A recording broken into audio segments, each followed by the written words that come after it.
Astaghfirullah. Bismillahirrahmanirrahim. Assalamualaikum warahmatullahi wabarakatuh.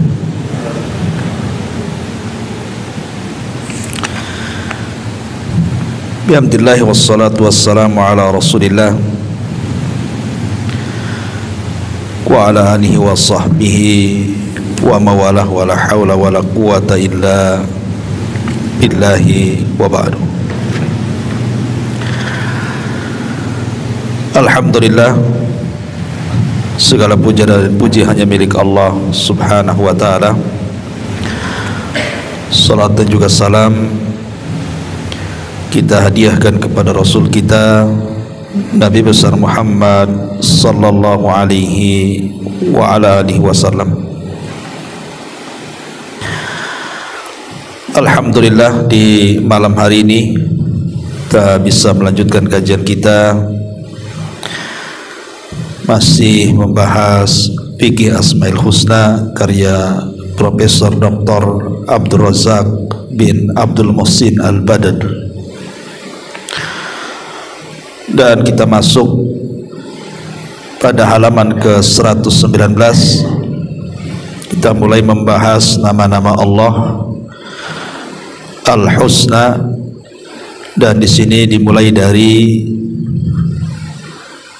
kalimat Allahu atau Al-Ilahu. Allahu atau Al-Ilahu yang artinya yang maha disembah. Ma'asyiral muslimin wal muslimat rahimani wa rahimakumullah. Kalimat Allah subhanahu wa ta'ala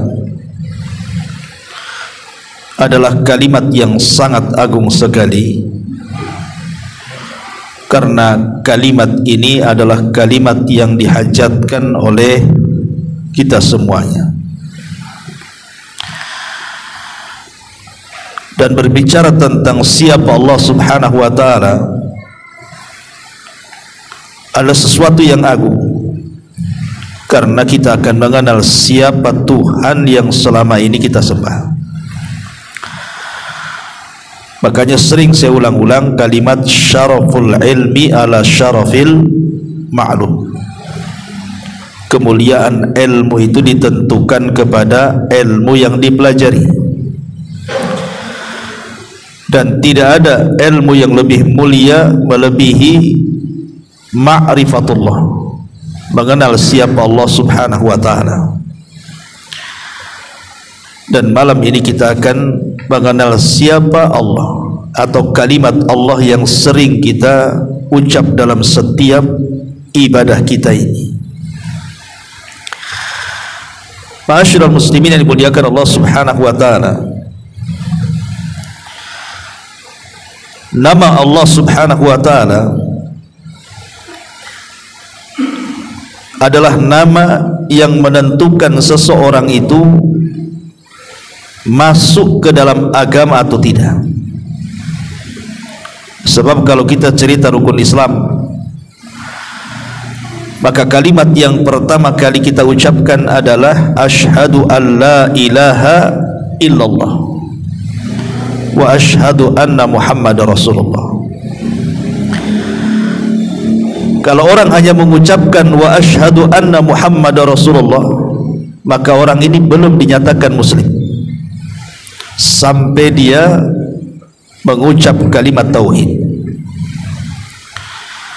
la ilaha illallah, tidak ada sesembahan yang berhak disembah kecuali Allah. Bahkan hebatnya kalimat Allah subhanahu wa ta'ala adalah, atau nama-nama Allah yang agung, Ismullah, nama Allah azza wa jalla, semua manusia tahu, baik mukminnya atau kafirnya, baik orang-orang ikhlasnya atau orang-orang musyriknya, mereka mengenal kalimat Allah. Makanya orang-orang musyrik disebutkan dalam Al-Quran apabila ditanya kepada mereka siapa yang menciptakan langit dan bumi, maka pasti jawaban mereka adalah Allah. Sebagaimana Allah mengatakan, wala in sa'altahum man khalaqas samawati wal ard la yaquluna Allah. Apabila mereka orang-orang musyrik itu ditanya siapa yang menciptakan langit dan bumi, maka mereka akan mengatakan Allah. Jadi kalimat Allah itu diucapkan semuanya, baik kita mukminnya atau mereka kafirnya. Dan orang-orang musyrik ikhwatu fiddin yang dimuliakan Allah Azza wa Jalla, di atas kesyirikan mereka tidak ada satupun berhala yang mereka sembah diberi nama Allah. Tidak ada. Mereka tidak berani meletakkan kalimat Allah pada sesembahan mereka, tetapi mereka mengganti kalimat Allah dengan cara dimuannaskan, maksudnya dijadikan perempuan. Seperti umpamanya mereka mengatakan salah satu patung yang disembah orang-orang Quraisy adalah Al-Lata. Lata itu adalah perempuan daripada Allah. Jadi mereka menganggap Al-Lata itu Tuhan mereka, dan Lata itu dalam bahasa Arab dia adalah ta'nisnya atau muannasnya atau perempuannya dari kalimat Allah. Tapi mereka tidak berani menyebut patung mereka diletakkan kalimat Allah, karena keyakinan orang-orang musyrik jahiliyah itu, mereka menganggap bahwa malaikat-malaikat itu adalah banatullah, putri-putri Allah subhanahu wa ta'ala,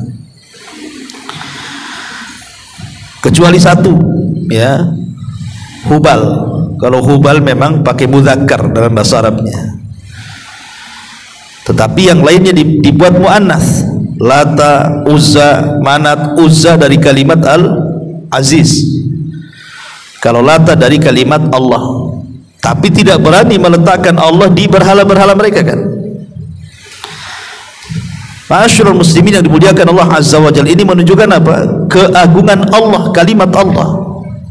Tidak ada satu berhala yang diletakkan kalimat Allah pada berhala yang disembah orang-orang musyrik itu.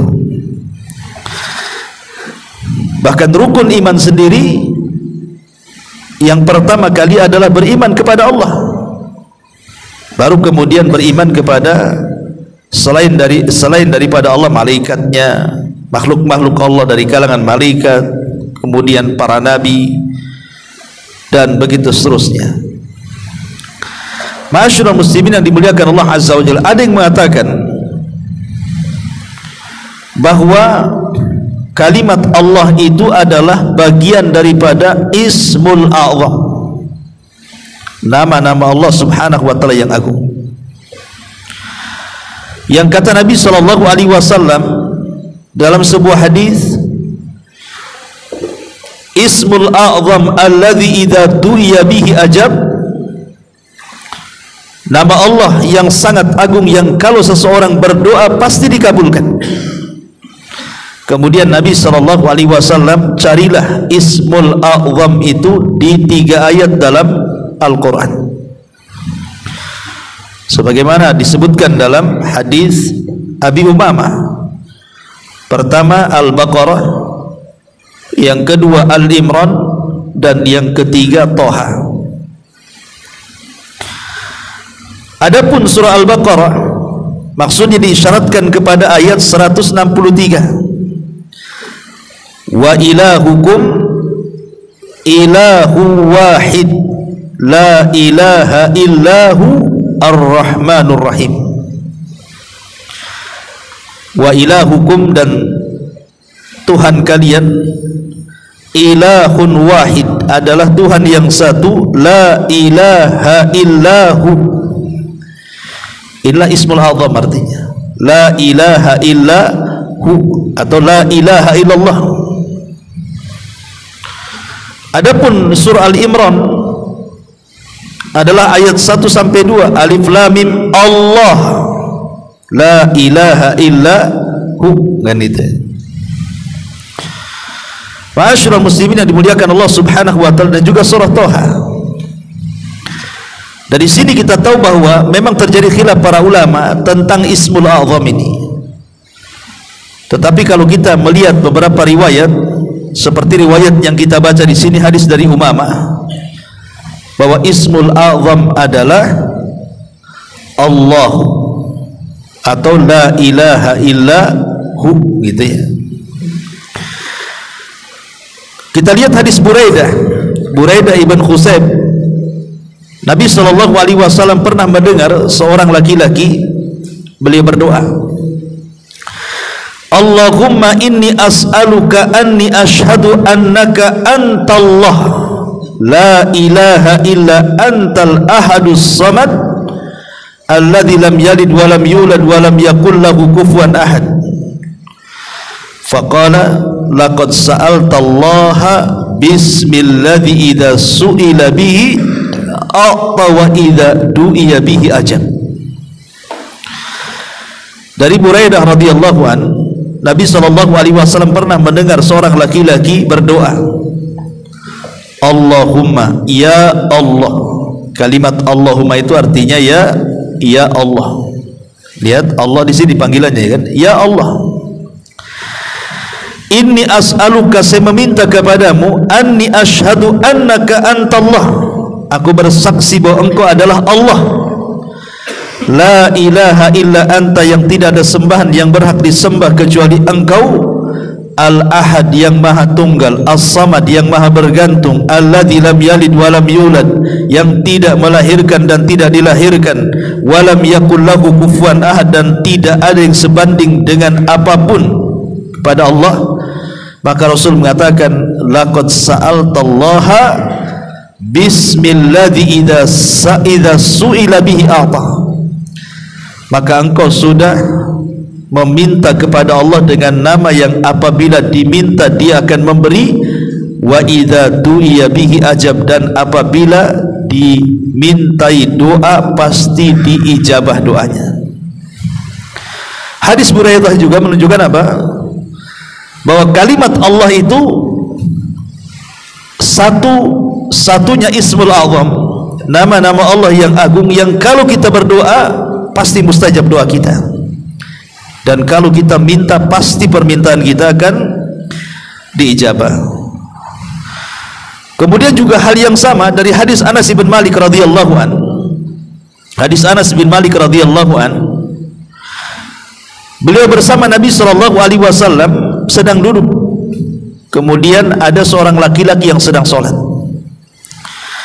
Laki-laki yang sedang sholat ini tiba-tiba berdoa, Allahumma, ya Allah, inni as'aluka bi anna lakal hamdu la ilaha illa antal mannan badi'us samawati wal aryadal jalali wal ikram ya hayyu ya qayyum.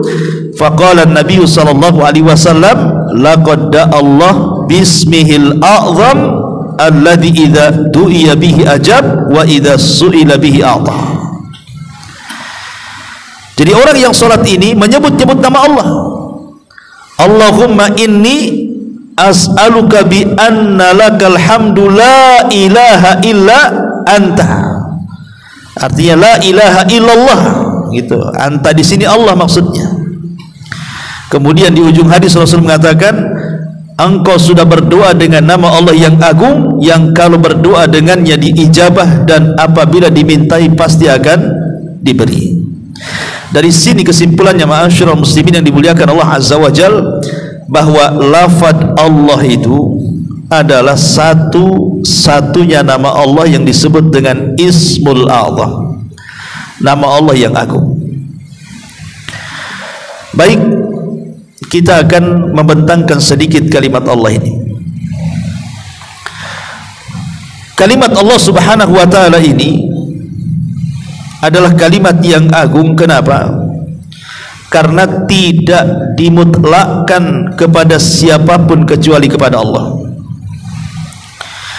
Dan semua nama-nama Allah Subhanahu wa ta'ala kembali kepada Allah. Ar-Rahman, Ar-Rahim, Al-Malik, Al-Qudus, semuanya yang 99 nama itu kembalinya kepada Allah Subhanahu wa taala. Dan juga semua kegiatan kita ikhwatu fiddin yang muliakan Allah Azza wa Jalla sehari-hari dalam peribadatan kita, mulai dari azannya, salatnya, wudunya, sebutkan ibadah apapun, pasti kita akan memanggil Allah Subhanahu wa taala di situ. Orang azan Allahu Akbar, antum salat Allahu Akbar, iftitahnya kan. Kemudian ketika wudu Bismillahirrahmanirrahim, baru wudu. Semua kegiatan kita kan dimulai dengan bismillah. Siapa yang memulai kegiatannya dengan basmalah, dengan menyebut nama Allah, maka dia akan diberkahi kan. Jadi seolah-olah Allah itu akan senantiasa menyertai kita dalam setiap kegiatan kita, ibadah kita atau muamalah kita. Itulah lafaz Allah Subhanahu wa taala. Baik, kita akan ringkas sesuai dengan urutan angka biar mudah. Yang pertama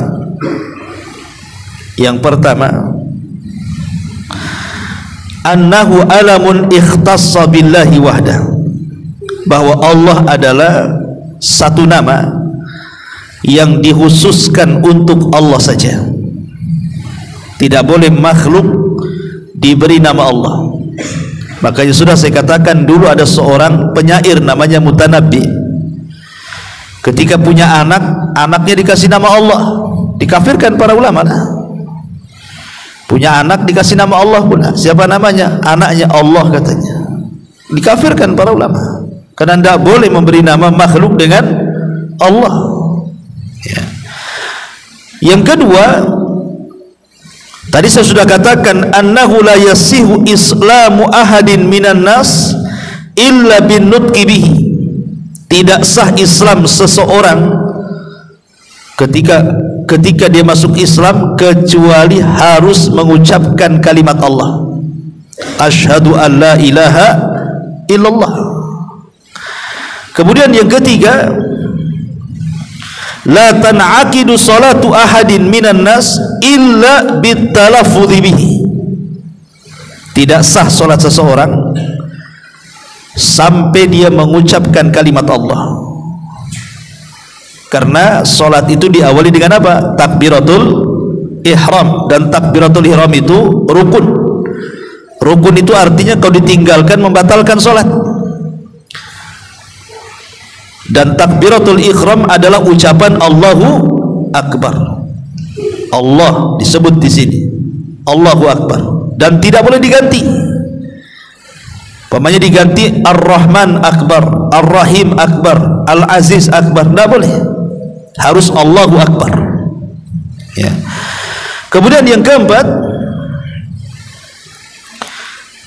wa minhum man jazama bi annahu ismullah al-azam. Sebagian para ulama ada yang meyakini bahwa nama Allah adalah Ismul Azam, nama Allah yang agung, yang kalau kita berdoa diijabah, yang kalau meminta diberi. Tadi saya sudah jelaskan di mukadimah.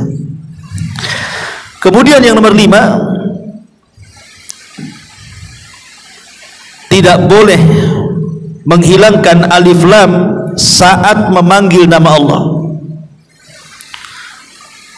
Umpamanya ya Allah, ya Allah, nggak boleh dihilangkan ya ilah. Sebab kalimat Allah itu dari kalimat ilah dikasih alif lam jadi Allahu. Jadi kalau dipanggil ya Allah, tetapi nama-nama Allah yang lain harus dihilangkan alif lamnya. Ya Rahman, ya Rahim, bukan ya Ar-Rahman, ya Ar-Rahim. Ya. Tapi kalau Allah, alif lamnya nggak boleh dihilangkan. Ya Allah. Kemudian juga yang keenam, ghalibul azkar muqtarinatun bihi. Semua zikir-zikir kita pasti disebut-sebut nama Allah di situ. Semua zikir yang kita lantunkan, semua pasti di situ ada lafaz Allah. Baik subhanallah, ada Allahnya di situ kan. Alhamdulillah, ada Allahnya di situ. Allahu Akbar, ada Allahnya di situ. La ilaha illallah, la haula wala quwata illa billah. Dalam setiap zikir kita pasti ada Allah di situ. Ya. Kemudian juga yang nomor 7, lafzul jalalati huwa aktsarul asma wurudan fil Qur'anil Karim bima yazidu. Di sini lafaz Allah itu lafaz terbanyak dalam Quran. Lafaz Allah itu lafaz terbanyak dalam Al-Quran sampai bima yazidu ala alfaini marrah, sampai terulang dalam Quran saja 2000 kali. Lafaz Allah itu dalam Quran itu terulang sampai 2000 kali. Kemudian yang nomor 8, dan kalimat Allah atau lafaz Allah subhanahu wa ta'ala, lafzul jalalah, apabila kita menyebut-nyebutnya maka dikatakan sababuduhul jannah, menjadi penyebab kita masuk surga. Karena ada hadis yang masyhur ketika orang yang diutus oleh Nabi SAW memimpin perang, kemudian dia membaca surah Ikhlas terus kan dalam setiap solatnya kan, dan surah Al-Ikhlas itu dimulai dari kalimat Allah, Qul huwallahu ahad, Allahu somad, kan itu ya. Lam yalid walam yulad walam yakul lahu kufuwan ahad. Kata Nabi SAW, kenapa engkau asing membaca surat itu? Maka kemudian orang ini mengatakan li'annaha sifatur rahman, karena di dalamnya ada sifat-sifat ar-Rahman, Allah somad, kan itu ya.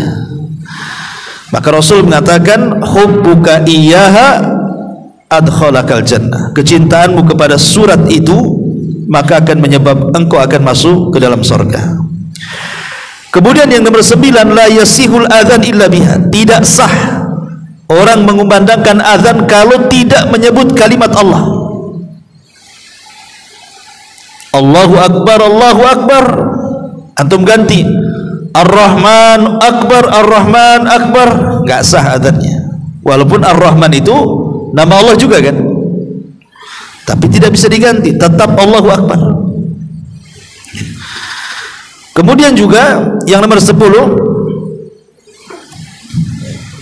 la tu'raf asma'ullah illa bima'rifati ismillahi awalan. Anda tidak mungkin mempelajari nama-nama Allah, Ar-Rahman, Ar-Rahim, Al-Malik, Al-Qudus sampai 99 nama itu, kecuali harus mengetahui nama Allah dulu. Sebelum nama-nama yang lain dipelajari, pelajari dulu Allah itu, karena semua nama itu kembali kepada Allah masalahnya. Artinya dia di nomor urutkan pertama, tetapi bukan berarti kemudian dengan ta'addadul asma, banyaknya nama, ta'addadu azawat, banyaknya zat, tidak. Bukan berarti kalau nama Allah itu banyak berarti zatnya Allah banyak, tidak. Zat Allah itu satu, ahad.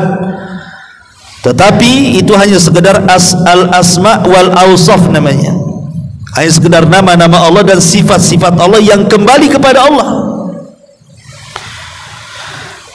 Kemudian juga yang nomor 11, huwa kalimatut tauhid, dan Allah adalah kalimatut tauhid, la ilaha illallah, tidak ada sembahan yang berhak disembah kecuali Allah, kan gitu ya, kalimat tauhid.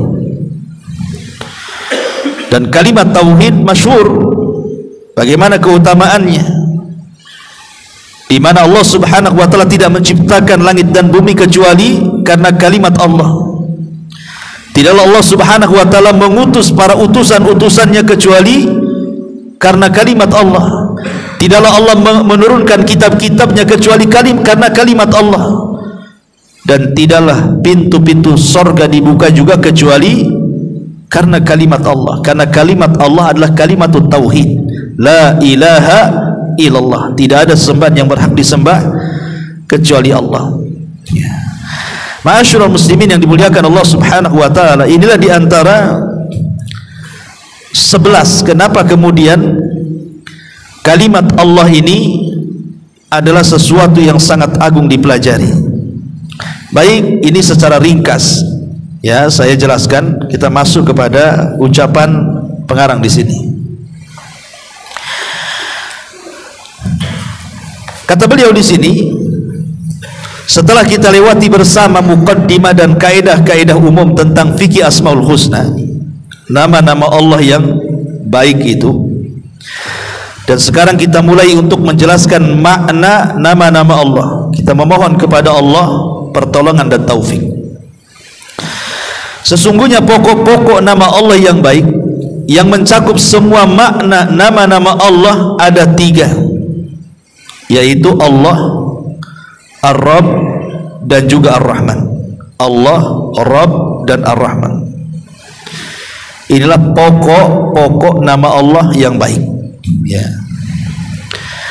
3 nama ini mengumpulkan semua makna nama-nama Allah, dan semuanya kembali kepada 3 nama ini. Jadi dari 99 nama itu, dari 99 nama ini kembali kepada 3 nama ini. Kenapa? Karena tauhid menurut keyakinan kita ada 3 macam kan. Ada namanya uluhiyah, berarti kembali kepada Allah. Ada namanya rububiyah, berarti kembali kepada Ar-Rabb. Ada namanya al-asma wa sifat, berarti kembali kepada Ar-Rahman. Ya, itulah yang kemudian kenapa semua nama-nama Allah ini kembali kepada 3 nama ini. Karena di situ tercakup rububiyah, uluhiyah, al-asma dan juga sifat. Ya. Makanya beliau di sini mengatakan 3 nama ini mengumpulkan semua makna nama-nama Allah, dan semuanya kembali ke 3 nama ini. Allah mencakup sifat-sifat ilahiyah. Nama Ar-Rabb mencakup sifat-sifat rububiyah, dan nama Ar-Rahman mencakup sifat-sifat kebaikan, kedermawanan dan kemuliaan, atau yang terkandung pada nama-nama Allah yang indah dan sifat-sifatnya yang tinggi. Kemudian beliau mengatakan, Imam Ibnul Qayyim rahimahullah ta'ala berkata, ketahuilah bahwa surat ini, maksudnya surah Al-Fatihah di atas, mencakup harapan-harapan yang tinggi.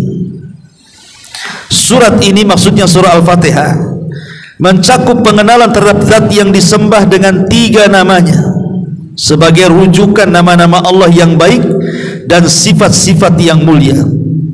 Inti nama-nama Allah adalah Allah, Ar-Rabb dan juga Ar-Rahman.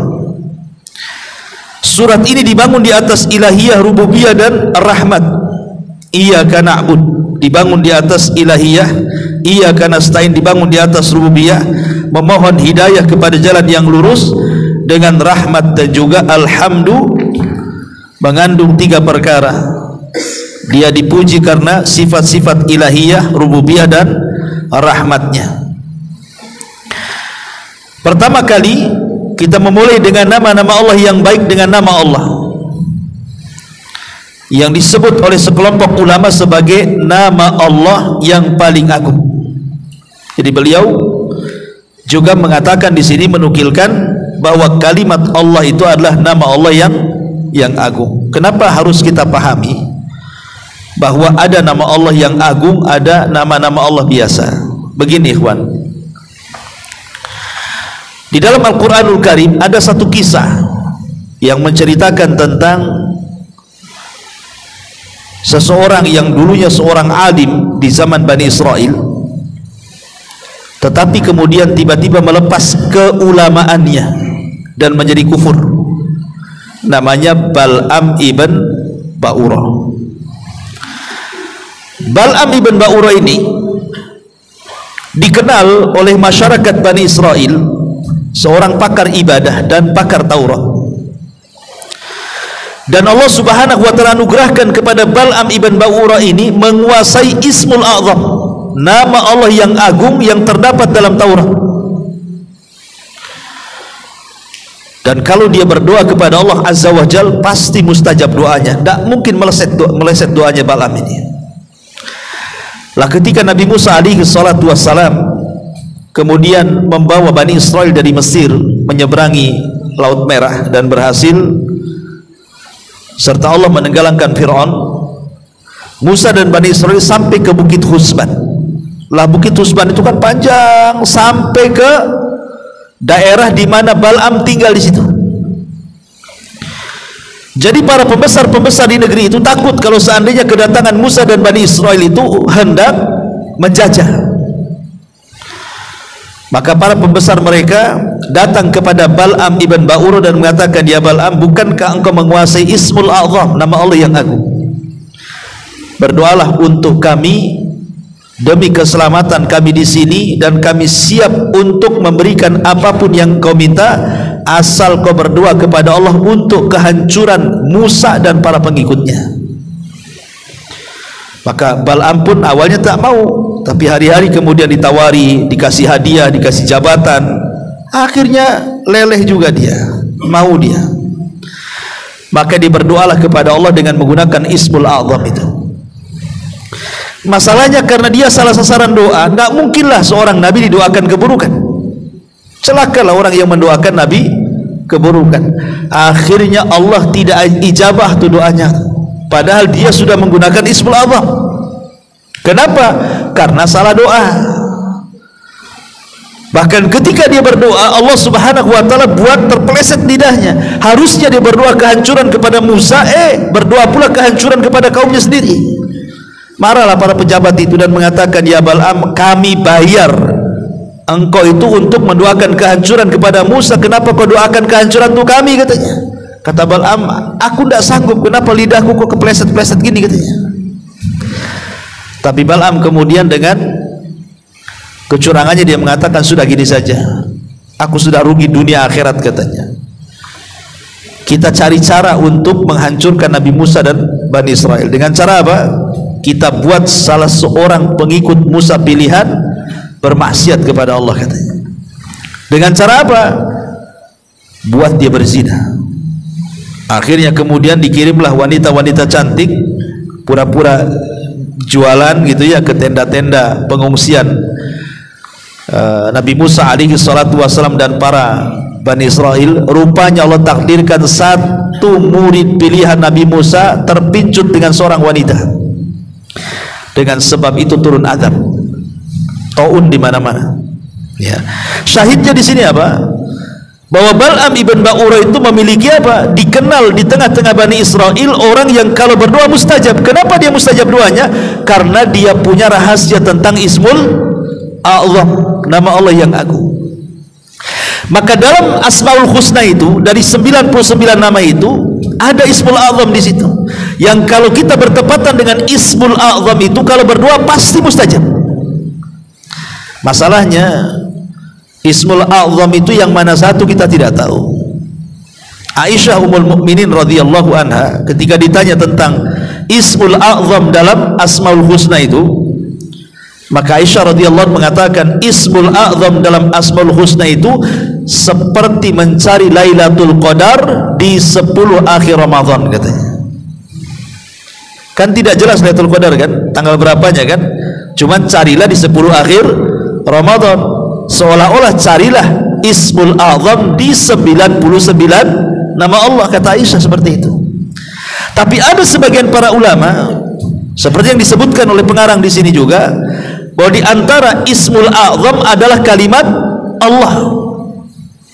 Ya, ada yang mengatakan seperti itu. Makanya di sini dikatakan oleh beliau di sini, pertama kali kita memulai nama-nama Allah yang baik dengan nama Allah yang disebut oleh sekelompok ulama.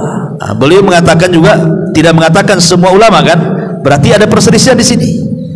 Karena tidak semua orang ulama mengatakan Ismul A'zam itu Allah kan, sekelompok ulama, artinya kelompok yang lain tidak mengatakan Allah itu Ismul A'zam, gitu maksudnya. Ya. Sekelompok ulama sebagaimana nama Allah yang paling agung, yang jika dia diminta dia memberi, dan jika dia dimohon dia mengabulkan. Nama Allah ini memiliki kekhususan dan keistimewaan sendiri. Tetapi memang kebanyakan para ulama ada yang mengatakan bahwa Allah itu adalah Ismul A'zam. Maka berdoalah kepada Allah Subhanahu wa ta'ala dengan kalimat Allah, maksudnya la ilaha illallah. Caranya gimana? Caranya minta kepada Allah, ya. As'aluka bi annaka la ilaha illallah, itu maksudnya. Jadi kalau antum hendak berdoa, antum berdoa seperti lafadznya, ya Allah, aku meminta kepadamu yang tidak ada sesembahan yang berhak disembah kecuali Allah. Ya Allah, saya sedang sakit, sembuhkan penyakitku, gitu maksudnya. As'aluka alladzi la ilaha illahu, aku meminta kepadamu ya Allah yang tidak ada sembahan yang berhak disembah kecuali Allah. Aku lagi susah ya Allah, berikan kelapangan kepadaku. Aku lagi lemah, berikan kekuatan kepadaku. Aku lagi sakit, berikan kesehatan kepadaku. Aku lagi sedang mulai menginjak ekonomi, mudah-mudahan kau mudahkan ekonomiku. Dan begitu seterusnya. Ya, jadi ketika berdoa menyebut Ismul A'zam, caranya seperti itu. As'aluka bi annahu la ilaha illallah, baru sebutkan hajat kita. Kalau memang kemudian lafaz Allah itu bagian daripada Ismul A'zam dan ini pendapat yang kuat, maka setiap permintaan kita pasti mustajab. Ya, gitu ya. Walaupun memang ada ulama mengatakan, ada yang mengatakan Al-Hayyu, ada yang mengatakan Al-Qayyum, ada yang mengatakan Allah, gitu ya. Itu tetapi yang saya banyak baca seperti dalam hadis Abi Umamah, hadis Buraidah tadi yang saya sebutkan, juga hadis Ali radhiyallahu anhu dan yang lainnya, memang mengisyaratkan kepada lafaz Allah, itulah Ismul A'zam. Ya. Wallahu a'lam bishawab, ya. Kemudian lah di sini disebutkan bahwa ada kehususan di antara kehususan nama ini, bahwa dia adalah asal bagi semua nama Allah yang baik. Artinya semua nama dari 99 dikembalinya kepada lafaz Allah. Sebagaimana Allah mengatakan walillahil asmaul husna fad'uhu biha. Hanya milik Allah nama-nama yang baik.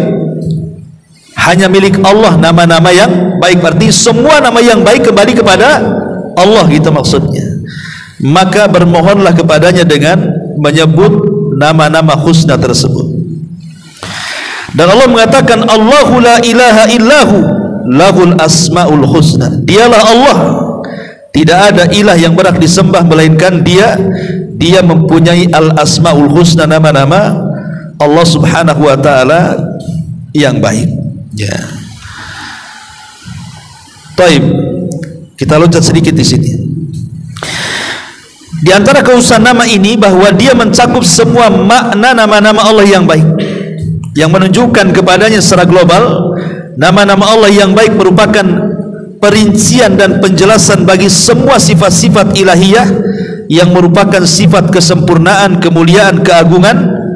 Dia adalah nama yang merupakan tempat rujukan bagi semua nama-nama Allah yang baik dan sekaligus intinya. Sudah saya jelaskan bahwa semua nama-nama Allah, semua sifat-sifatnya kembali kepada Allah subhanahu wa ta'ala.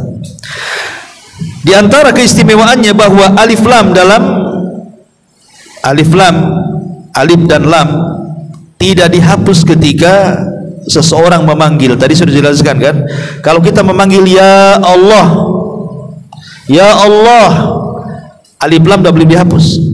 Tapi kalau memanggil nama-nama Allah yang lain, tidak boleh menggunakan alif lam, langsung ya Rahman, ya Rahim, ya Aziz, gitu ya. Dan itu kekhususannya. Ya.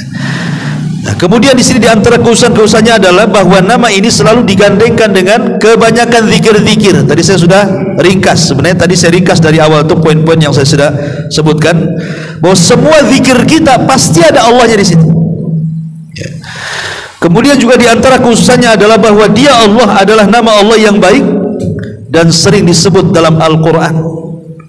Bahkan di sini disebutkan, kalau saya tadi katakan 2000 di sini sampai 2200 kali disebutkan dalam Al-Qur'an dengan lafaz Allah dalam 33 ayat.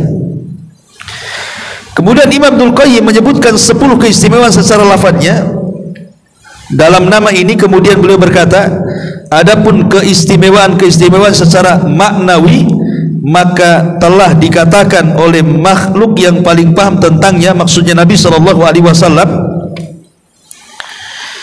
aku tidak dapat memujimu dengan sebenarnya. Aku tidak dapat memujimu dengan sebenarnya. Engkau sebagaimana engkau puji dirimu sendiri.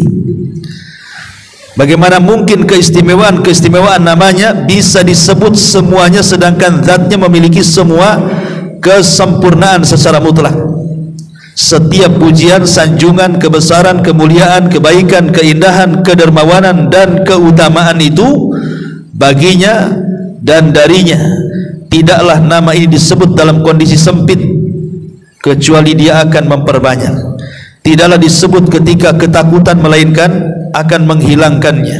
Tidak pula disebut ketika kesusahan, kecuali akan mengentaskannya. Dan tidaklah disebut pada saat sedih dan duka, melainkan akan mengurainya. Selain itu, tidaklah nama ini disebut pada saat kesempitan, kecuali akan melapangkannya. Dan tidaklah disebut pada waktu kelemahan, melainkan akan memberikan kekuatan kepadanya. Dan tidaklah disebut pada waktu kehinaan, melainkan akan dimuliakannya. Selain itu, tidaklah disebut pada saat kefakiran, pasti akan diberikan kekayaannya. Dan tidak pula disebut ketika ditimpa gundah gulana, melainkan akan menenteramkannya. Tidaklah disebut ketika kekalahan, melainkan akan dimenangkannya. Tidaklah nama ini disebut ketika ditimpa musibah, melainkan akan menyingkapnya. Dan tidak pula disebut ketika diusir, kecuali akan melindunginya. Dia adalah nama yang dengannya akan tersingkap semua kesusahan, akan diturunkan dengannya semua keberkahan, dan doa akan dimaafkan semua kesalahan, dicegah semua kejelekan, dan didatangkan semua kebaikan. Lihat, ini keajaiban kalimat Allah, kata Imam Ibnul Qayyim. Ya, caranya bagaimana? Tadi yang saya katakan tadi. Jadi kalau seandainya antum lagi bingung, lagi stres, antum berdoa kepada Allah, as'aluka bi annaka la ilaha illa ant. Ya. Saya meminta kepadamu ya Allah, yang tidak ada zat yang berhak disembah kecuali Engkau ya Allah. Nah, gitu ya. Saya lagi bingung, saya lagi stres, tolong hilangkan bingung dan stres ini. Saya meminta kepadamu ya Rabb, yang tidak ada sembahan yang berhak kecuali Engkau ya Allah. Ya, saya lagi usaha nih, tolong lapangkan usaha saya. Saya lagi lemah, tolong berikan kekuatan. Saya lagi sakit, tolong berikan kesembuhan. Saya lagi terusir, tolong lindungi, dan begitu seterusnya. Maka keajaibannya persis yang akan dikatakan Imam Ibnul Qayyim ini, maksudnya begitu. Ya, maka berdoalah dengan terus menyebut-nyebut nama Allah Subhanahu wa ta'ala, karena di antara keajaibannya luar biasa, kata Imam Ibnul Qayyim rahimahullahu ta'ala. Wallahu a'lam bishawab. Ikhwan, mungkin ini yang bisa saya sampaikan. Saya minta maaf ya, karena saya ada kajian juga ini 8:30 di MB2 situ. Subhanakallahumma bihamdika asyhadu an la ilaha illa anta astaghfiruka wa atubu ilaik. Allahu ta'ala. Assalamualaikum warahmatullahi wabarakatuh.